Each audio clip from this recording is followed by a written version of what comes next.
tem que fazer retal, não? Não, não. Aí vamos lá. Então, agora a gente vai ver a aula 19, tá? Aqui, ó, só para sem te cortar, mas só porque eu comecei a gravar. Então, além da esofagografia, o segundo procedimento é do trato gastrointestinal alto, envolvendo um estudo contrastado, que é a CID. O que significa a CID? É uma seriografia de estômago, esôfago e duodeno.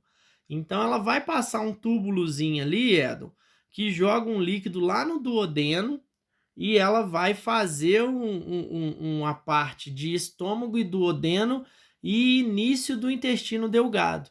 Porque o que vem por baixo, o exame retal, já é do intestino grosso, entendeu? Que é aquela, como se fosse a moldura do intestino, né? Então, nesse caso aí, ó, o exame, ele vem com o objetivo de avaliar a função do estômago, do esôfago distal, do estômago e do duodeno, e ver condições que vão estar, às vezes, fora da função, tá certo? Ah, entendi. Então vai ser tipo uma endoscopia. Vai jogar É, de cima, né? exatamente, tipo a endoscopia, porém endoscopia é só pro esôfago, certo? Entendi. A endoscopia é mais focada no esôfago, né? Até tem um grauzinho de estômago, mas é exatamente isso aí. Então, olha lá. Contraindicações. Deixa eu arrumar a câmera aqui que tá. Eu dei um tapa nela aqui.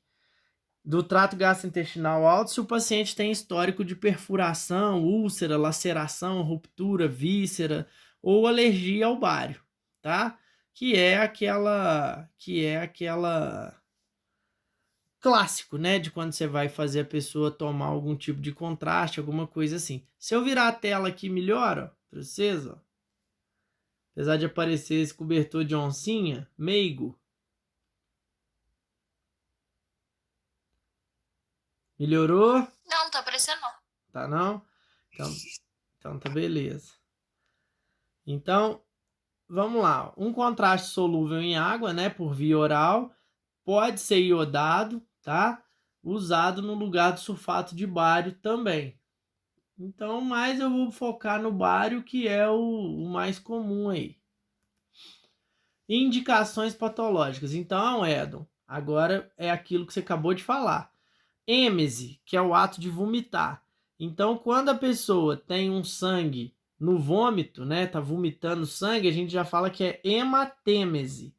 Então, se a pessoa tem um vômito que não cessa, a gente usa esse CID, que vai olhar o que está acontecendo no estômago, no final no início do duodeno e no final ali do esôfago, certo? Porque está tendo alguma coisa que o intestino dela está expulsando excessivamente não está parando nada, ok?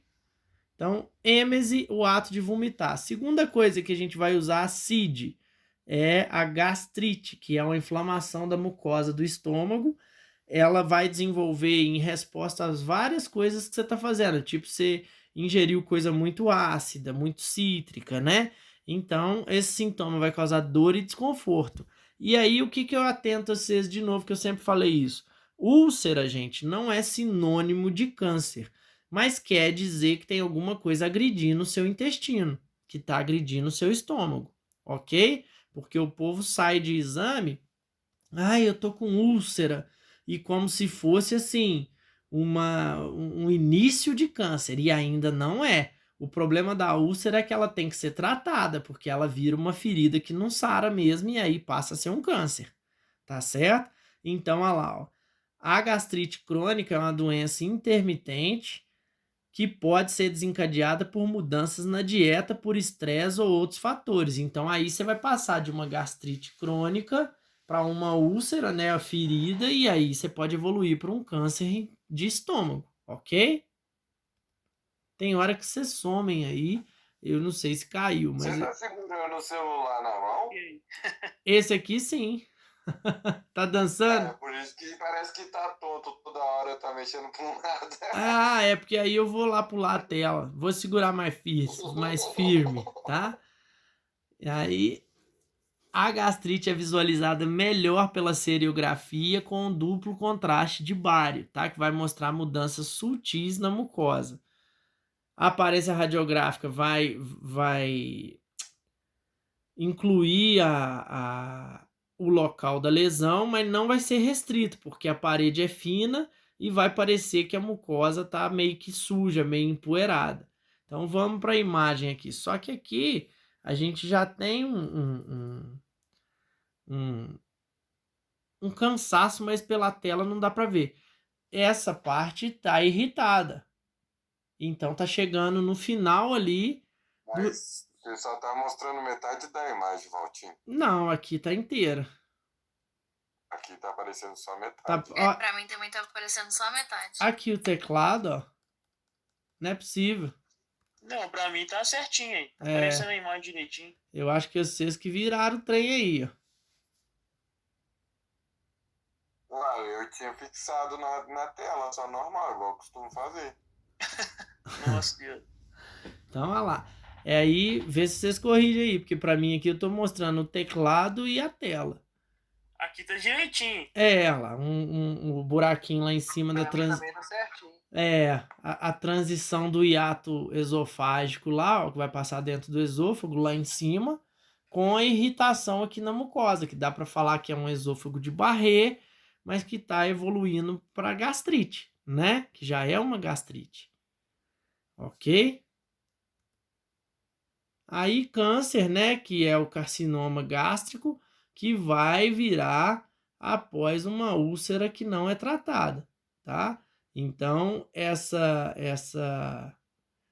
essas bordas com nódulo, rigidez no estômago, ulceração mucosa associada, o médico já começa a preocupar em fazer biópsia e mandar um pedaço para estudo, né? Um pedacinho de onde está a lesão, e aí ela já vai comprovar para nós se é um carcinoma gástrico. Aí já começa a complicar, tá? A tomografia ou endoscopia podem ser realizadas para determinar o grau de invasão do tumor nos tecidos em volta. Então é aquela história que a gente vê em exames assim, margens livres. Se tiver com margens livres, é menos ruim para nós, que é sinal que o câncer está numa área que foi até retirada já. Tá certo? E aí o que eu falei com vocês que embola com as outras matérias, com os outros nomes, que é o divertículo, é a hérnia de hiato. Então agora a gente trata da hérnia de hiato, que é uma condição na qual uma porção do estômago hernia, ou seja, ela sobe para cima do orifício diafragmático. Então, olha lá, vamos para a imagem aqui, depois eu volto na teoria. Então a gente tem esses 3 tipos aí de hérnia, porque a letra A tá normal, certo? Um desenho grosseiro, mas para a gente entender. Então, o estômago está embaixo do diafragma. Essa linhazinha vermelha seria representando o diafragma. Na letra B, olha lá, esse ângulo começou a aumentar, começou a puxar o estômago para cima. Então, tanto o estômago pode subir, quanto o esôfago enfraquecer. Mas aí a gente já mata a teoria. Se o esôfago enfraquecer, já é acalásia, já é divertículo de Zenker, já não caracteriza como hérnia de hiato. Agora, quando o estômago começa a subir e chega nessa condição de D aqui, que fica um paralelo ao esôfago, aí a gente já chama de hérnia de hiato, que aí já vai requerer até uma cirurgia ali. Ok? Tranquilo. Tranquilo?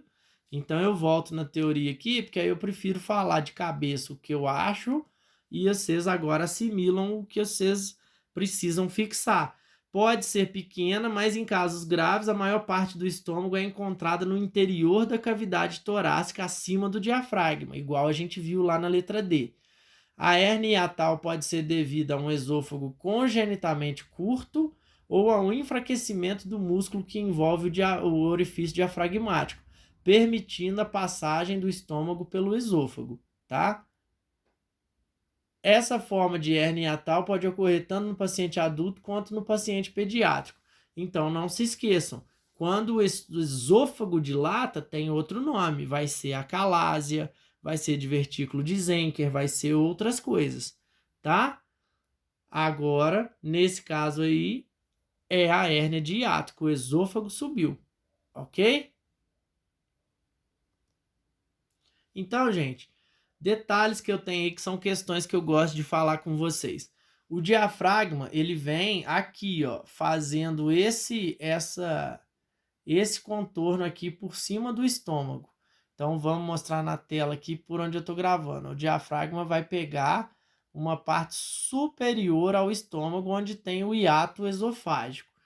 Então, detalhe aí, o estômago ele é nessa posição de semilua aí, como se ele estivesse em pé. Então, se ele deitar, o esôfago, o estômago tem dificuldade de esvaziar, o alimento vai passar mais tempo aqui.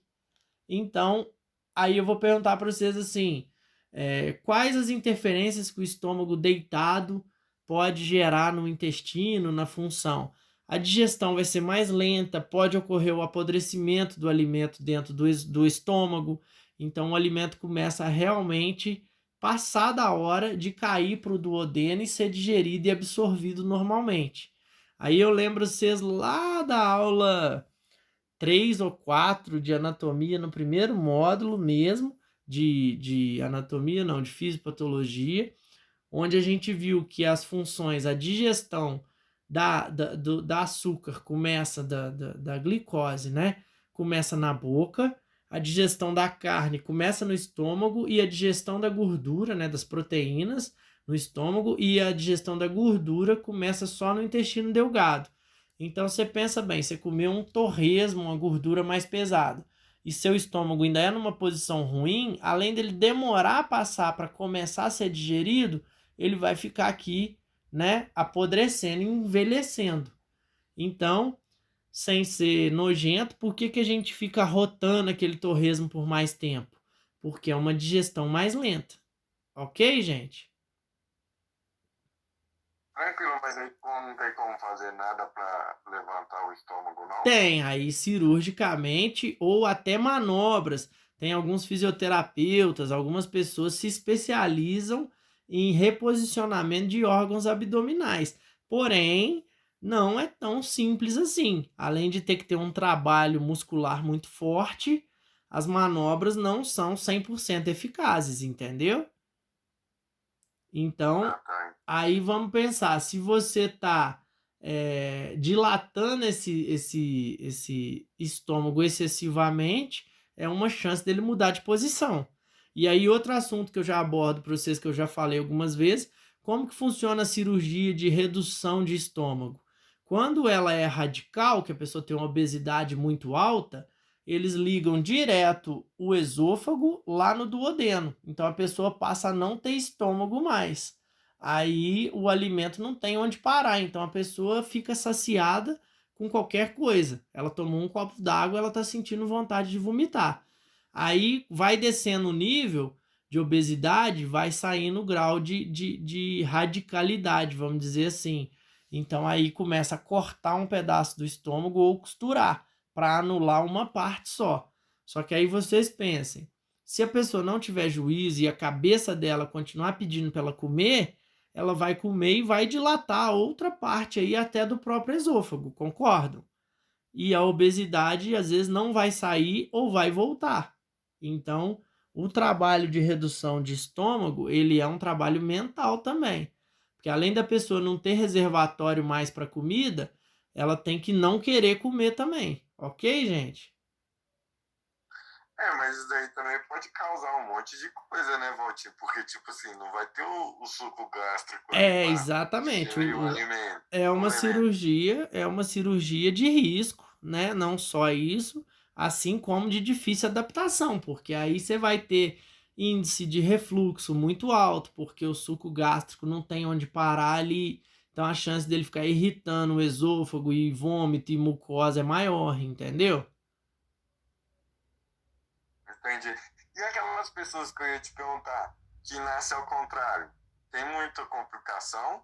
Cara, se ele tiver a função normal, não tem problema nenhum. Mas se tiver problema de função, é tentado uma cirurgia corretiva, entendeu? Mas se tiver a função boa, não tem por que mexer. Entendi. Eu já vi já um exame, uma tomografia de uma pessoa assim. É Certo. muita doideira. É invertido, né? É, Então, ó, seguindo ó lá, outro problema. Às vezes a pessoa tem um problema no piloro. O que o piloro faz? Ele fecha momentaneamente, assim, vamos dizer, eu esqueci a palavra. De tempo em tempo ele fecha para o alimento bater e misturar e ir formando o quimo, que é o bolo de alimento com o suco gástrico para ser digerido e absorvido. Lembrando que a água não precisa de digestão, a água já passa direto, é absorvida como a gente ingere. Tanto a água quanto os sais minerais, as coisas líquidas, elas caem no intestino mais rápido. Ela leva 1 segundo para descer, né, enquanto o alimento leva 8, e ela passa sem ter que sofrer a digestão. Então a água é absorvida mais rapidamente, tá, gente? Aqui tem uma hérnia mais bem desenhada lá. Do lado esquerdo é normal, com o diafragma normal, e aqui começando a subir a hérnia, certo? Hiatal por deslizamento, e a hérnia hiatal paraesofágica, porque ela acaba ficando paralela ao esôfago. Tá vendo que não tem comunicação? Ela sai lá de baixo, ó. Então isso aqui, vocês já ouviram falar aquelas pessoas que falam assim, eu tenho a sensação que eu não engoli o alimento? Então pode ser uma hérnia dessa, que fica aquele paralelo ao esôfago ali, cheio de alimento. Entendeu? Agora, essa hérnia aqui, que tá por deslizamento, ela vai gerar problemas maiores, assim, na minha opinião. Não, maiores não dá para falar, aqui vai ser pior. Mas eu quero dizer assim, mau hálito, porque essa aqui, teoricamente, ela não tem uma comunicação com o esôfago direta, ela tem que ir lá embaixo para subir. Aqui a pessoa tem refluxo, mau hálito, problemas, na minha opinião, maiores, ok? Mas eu não sou gastrologista para passar essa experiência para vocês perfeita. Mas eu acredito que as duas vão incomodar bastante. E aí, às vezes, precisa da cirurgia. Tá certo? tranquilo. Úlceras, né? Feridas na mucosa gástrica, do duodenal. Toda mucosa que tiver ferida, a gente chama de úlcera. Então, é o que eu falei com vocês. Estresse, fumo, tem que ser tirado para não correr risco. Olha lá, se não tratadas, elas podem levar a perfuração do estômago ou do duodeno e virar até um câncer, tá? Alguns estudos, eles sugerem que as úlceras são causadas até por bactérias e podem ser tratadas por antibióticos. Então, isso aí é o que tem sido avaliado aí, porque hoje em dia, além da dieta, da correção de remédios que vão tentar baixar o pH estomacal, eles são tratados com antibiótico também, tá? Então, olha lá, durante um estudo de trato gastrointestinal alto, uma úlcera aparece como uma coleção pontual de bário que poderá estar cercada por um halo transparente. Então vai aparecer um pontinho assim, ó. Tá? Vai aparecer um pontinho que vai estar cercado ali. Só que aqui a gente não consegue ver direito porque o bário está tomando todo o intestino. Aí tem um pontinho cercado onde o bário não pega, que seria a úlcera. Ok, gente? Peraí que eu vou plugar o celular na carga, senão vai cair, eu vou perder o Google Meet aqui da vocês. Minha bateria tá low. Sorry. Esqueci de pôr ele para carregar. Agora sim, agora sim. Segue o barco. Então, olha lá.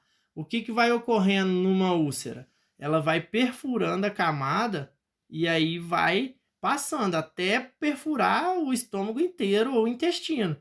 Então, aqui uma úlcera bem mostrada ali, ó. Tipo uma afta no estômago, tá vendo?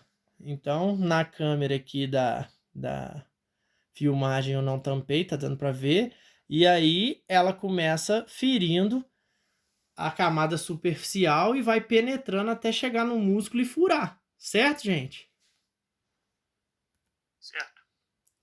Então, perfuração da parede, olha lá, ocasionando passagem do suco gástrico, líquidos e ar para o peritônio aqui, ó. Aqui já está perfurado, ó. Tá? Então, já ouvi história aí de até umas bebidas fortes e tudo, às vezes terminar de perfurar uma úlcera. Então, a pessoa que às vezes tem uma úlcera, uma fragilidade no estômago, ela às vezes toma alguma coisa que piora mais ainda. Tá certo? Certo. Então vamos. Espera aí que eu tô igual criança aqui, esbarro na câmera, esbarro na outra. Então, ó, sistema gastrointestinal baixo, tá acabando, tá, gente? Então, a gente fala que é o sistema entérico. Então, quando você tem uma enterite, seria uma inflamação do sistema gastrointestinal baixo. Então, ela pode ser causada por protozoários, bactérias, coisas assim. Então, o sistema entérico gastrointestinal baixo vai ser do intestino delgado para baixo, ok? Então, lembrando que o intestino delgado é onde ocorre a principal digestão, a principal absorção de nutrientes, né? Então, como que ele pode infectar? Quando alguma coisa você comeu algum alimento cru ou às vezes por contaminação pelo intestino grosso. Às vezes um problema no apêndice, um problema na válvula iliocecal dá refluxo de fezes para dentro do intestino delgado e aí a infecção ocorre, ok? Então, olha lá, quando o estômago é envolvido também, a condição é designada gastroenterite. Então, pensa no nome, não tem mistério. Falou que está com gastroenterite, é estômago e intestino delgado inflamado, certo? Falou que é enterite, é intestino delgado inflamado. Então já isola, tá? Devido à irritação crônica, a luz do intestino pode se tornar espessada, irregular e estreitada. O que é luz de intestino? É a passagem. Então, lembra da doença de Crohn? A doença de Crohn vai ser uma espécie de enterite. Então, agora a gente começa a fazer a associação da parte teórica com a parte prática, tá? Lembrando que, para quem está boiando, a doença de Crohn é uma inflamação das paredes do intestino, que elas podem ir encostando e não deixando passar o alimento, tá certo? E aí, olha lá, a gente faz esse exame aí, ó, de trânsito delgado, que aí a gente já chama de enteróclise, que é a bombinha, Edon, que eu falei no início, que vai jogar o líquido, o contraste lá no intestino, para baixo do... Aqui tá mostrando ele espessado. Então, é um tubo que vai através da boca. Deixa eu mostrar aqui.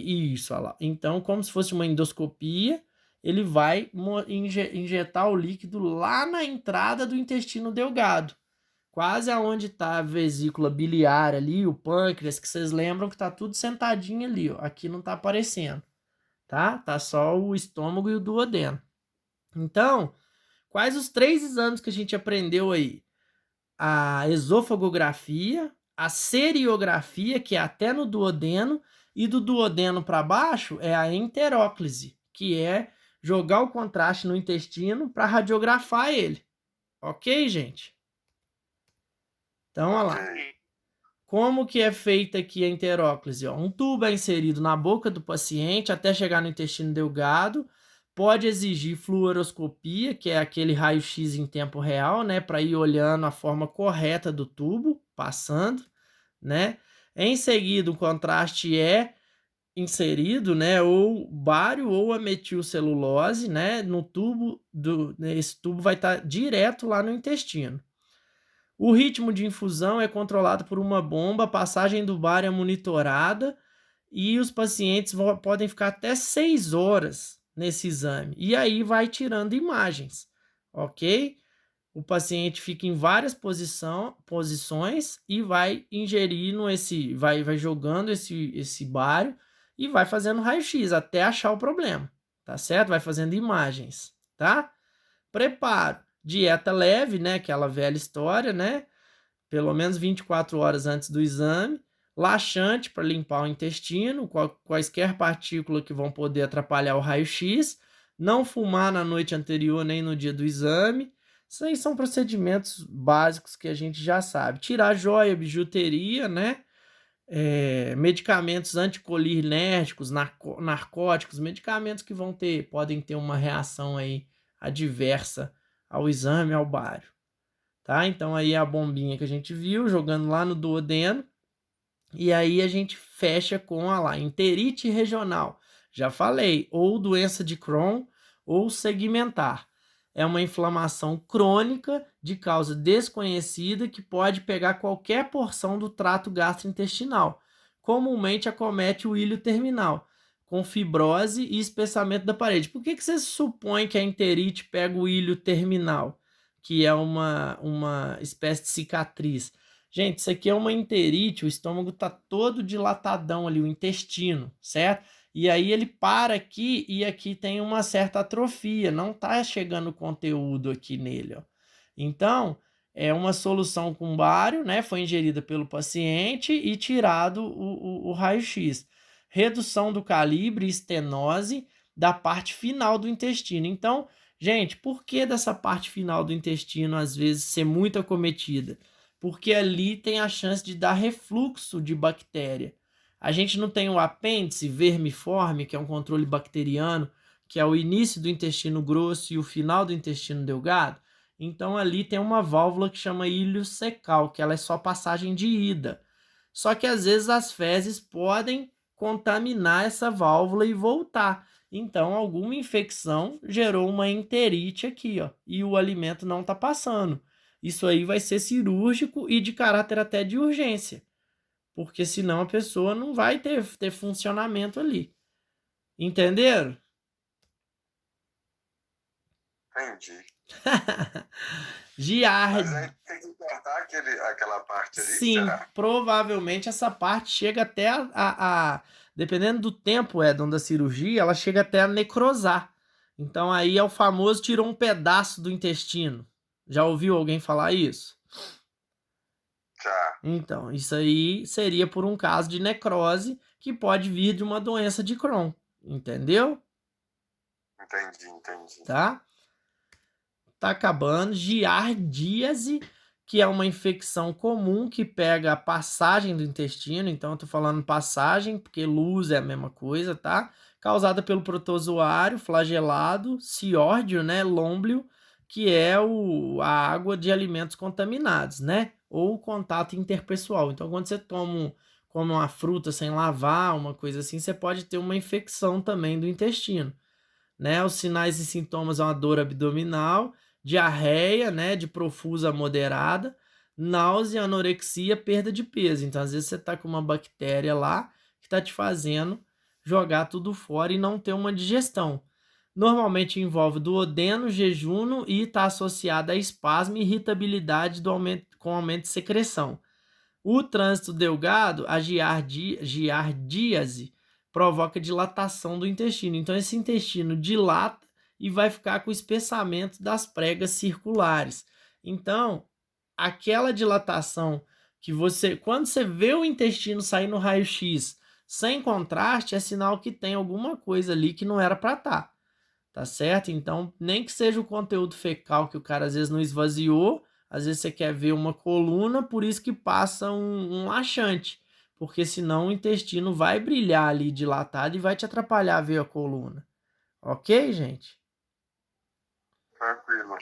Aí a gente lembra as duas patologias aí que obstruem o intestino delgado, que é a mecânica, né? Quando você tem uma obstrução por alguma torção, algum bolo fecal, e o ilho adinâmico ou paralítico, quando você tem alguma doença, algum problema que te tira a mobilidade do intestino, tá certo? Então, essas são as causas que a gente vai buscar os exames aí do intestino, que é o ilho adinâmico ou paralítico, que é a cessação da peristalse. Sem contrações ondulatórias ou involuntárias, o intestino torna-se flácido e incapaz. Então, quando você toma uma anestesia, você tem que permanecer deitado até seu movimento intestinal voltar, sua circulação voltar. Exatamente por isso, porque os problemas vão ser, né, do intestino estar com a peristalse diminuída. Nesse caso aí, seria uma doença que está levando à paralisação do ilho, tá? E o outro caso, olha lá, ó. Olha esse bolinho aqui.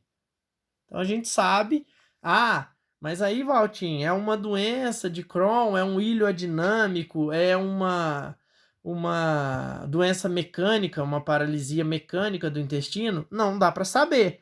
O que eu quero que você saiba é que aqui tá ruim, né? E aí, obviamente, o médico vai entrar com as devidas precauções aí, tá certo? E com as soluções.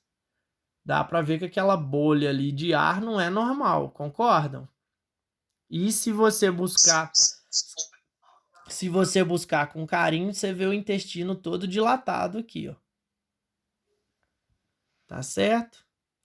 Então é aquilo que olha o intestino aparecendo todinho aqui, ó. Então, provavelmente um ilho adinâmico. Aqui dá para chutar que não tá tendo movimento, porque não tem um ponto específico, tipo assim, aqui para frente não funciona. Porque aí quando você tem um ponto específico, aí você pensa assim, aqui seria uma torção, mas aqui tá parecendo que tem um travamento no intestino geral ali, tá certo? Então, Certo. mas é o que eu falo com vocês, não se atenham assim, se é ilioadinâmico ou se é mecânico, pode ser que essa bola aqui, ó, é o início do travamento todo. Mas o que vocês têm que ver é que esse intestino não era para aparecer assim. Então ali ou vai entrar com alguma coisa de clíster opaco, de laxante, de lavagem, né? Se for possível e não tiver contraindicação. Obstrução mecânica é um bloqueio físico do intestino, pode ser causado por tumores ou aderências. Vou passar rápido por isso porque a gente já viu isso, tá, moçada? Então, é um problema no intestino causado por uma torção ou uma inflamação no local, ou o bolo fecal travou, né? Vamos pensar aí nesse caso aí, divertículo de Meckel. Então lembra que divertículo é uma bolsa que não esvazia, que fica um fundo falso ali? Então a pessoa que tem diverticulite, ela tem um divertículo que inflama. E aí o médico vai restringir a pessoa de comer caroços pequenos, tipo goiaba, até feijão tem que ser batido, certo? Kiwi, porque esse carocinho pode cair no divertículo e ficar ali, apodrecendo. E aí ele vai gerar uma inflamação no intestino que pode vir a ser uma obstrução mecânica, ok? Porque aí você faz o intestino inflamar e ele, quando vê, não vai estar passando o conteúdo mais do bolo alimentar. Tá certo? Então, o divertículo de Meckel, assim como o de Zenker, só que o de Zenker é no esôfago. O de Meckel, ele vai ter de 10 a 12 centímetros de diâmetro, geralmente 2 a 4 pés, né, que é 60 a 120 centímetros, antes da válvula iliocecal, que ele vai gerar essa bolsinha aqui, ó. Então, isso que eu quero que vocês entendam, que é um divertículo, que é uma bolsa que vira tipo um fundo falso no intestino. Certo? Então, o cara que tem um divertículo, o médico já restringe a alimentação de pequenos caroços ali. Tá? É raro os estudos baritados, porque ele tem um esvaziamento rápido, então as coisas não param muito dentro dele, líquidas, né? Então, aí provavelmente vai usar a medicina nuclear, que seria varredura óssea. De modo geral, a condição não provoca sinais ou sintomas, a não ser que inflame, que vire diverticulite. Então, tem umas senhoras que eu atendo que falam, eu tenho divertículo. Desde que ela não inflame ele, não faz diferença nenhuma, tá certo? Só faz diferença se inflamar. Aí, vira diverticulite. Que aí, esse intestino tá com inflamação e cheio de gordura. A maioria da gente é tudo assim por dentro, tá, moçada? Cheio de gordurinha, essa gordura nojenta amarela. Então a gente come as porcarias, não faz nada para queimar, na hora que vê isso aí, desespera. Neoplasia, vou pular por causa do câncer, né, que é... E esse final aqui já tá... Depois eu mando a aula para vocês, que aí é só o detalhe das incidências ali. Deixa eu virar a câmera para mim. Dúvida aí, moçada?